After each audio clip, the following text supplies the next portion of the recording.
우려했던 또 사고가 결국은 또 발생했습니다. 제가 버섯은 실제 칼로리상으로나 그다음 어떤 식량으로서의 가치를 따진다 그러면 상당히 위험도가 높아서 야생에서 보이는 버섯은 다 독버섯으로 생각하고 먹지 않는 것, 이게 바람직하다 이렇게 많이 강조를 제가 하고 있죠. 안타깝게도 올해도 역시 야생 버섯을 드신 80대 어르신께서 결국은 사망하였습니다. 아마 이분이 드신 게 이 붉은 쌀이버섯 같아요. 이게 붉은 쌀이버섯 같은 경우는 오래전부터 많은 버섯 중독 사고를 일으켰던 대표적인 버섯입니다.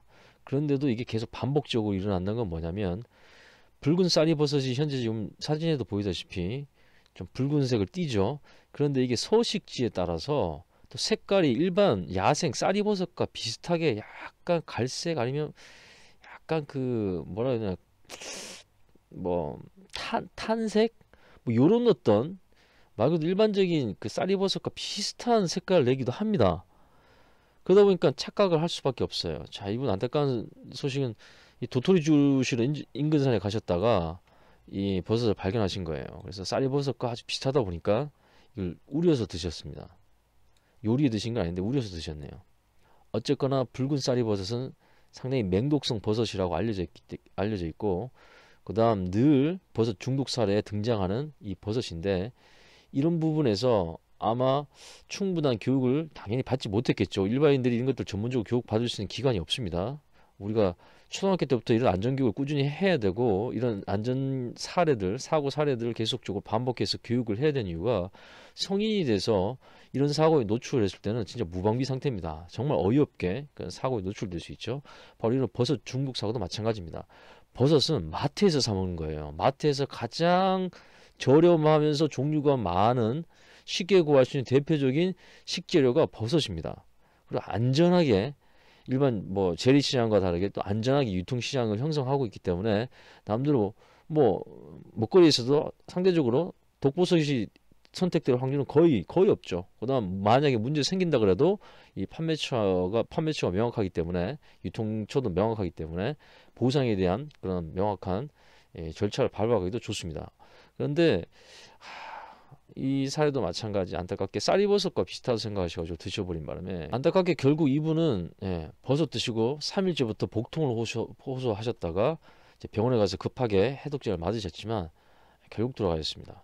그러니까 우리가 야생에서 보는 이 버섯이 얼만큼 위험한지 한순간의 판단 잘못, 특히 생존 상황 같은 경우에는 뇌에 공급되는 에너지가 좀 부족하다 보니까 조금 판단 미스 아니면 환각, 환청 이런 것들이 발생할 수도 있습니다.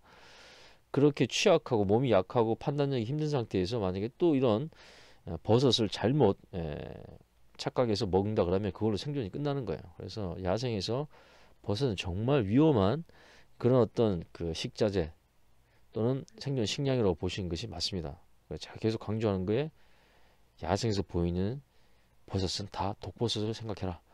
만약에 버섯을 보고 먹고 싶다는 충동이 들면 나중에 내려와서 안전한 상태에서 마트에서 사 먹는 것이 가장 확실하고 가장 현명한 방법입니다. 자, 여기도 보면 또 쌀이버섯 식용 이렇게 생긴 게 붉은 쌀이버섯, 분명히 이렇게 사진을 보면요 차이가 명확하죠. 그런데 이걸 단독으로 보고 그 다음 이 버섯도 자라나는 지형과 환경에 따라서 색상과 모양이 좀 달라집니다. 아마 이 80대 어르신이 쌀이버섯을 몰라서 이걸 드신 건 아닌 것 같아요. 근데 본인도 늘 봐왔거나 먹었던 그런 경험이 있으니까 이걸 이 쌀이버섯을 선택하셨겠지, 아니면 이게 이런 어떤 지금 사진과 같이 명백한 차이를 느꼈다고 하면 그렇게 쉽게 선택을 못 하셨을 겁니다. 아마 이것도 빨간색을 덜 띤 아마 그런 버섯이었을 거예요, 아마. 그래서 야생에서 이걸 구분하겠다? 여러분 정말 힘듭니다. 버섯은 구분해서 먹는 게 아니고 마트에서 사 먹는 겁니다.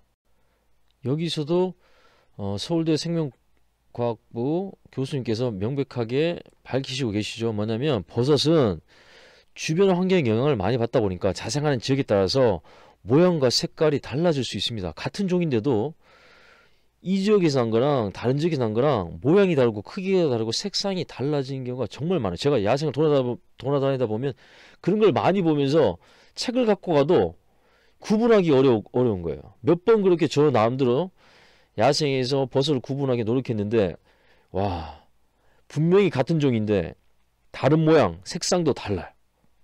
그래서 절대 뭐요? 교수님이 말씀하신 것처럼 겉모양으로 식용인지 독버섯인지 구분하기 쉽지 않다는 겁니다.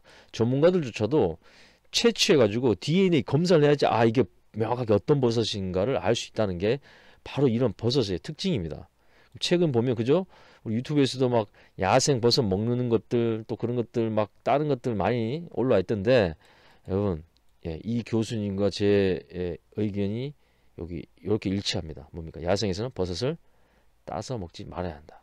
99번 잘 먹었더라도 한 번만 잘못 먹으면 그냥 여러분들도 이런 살해 대상이 될 수 있습니다.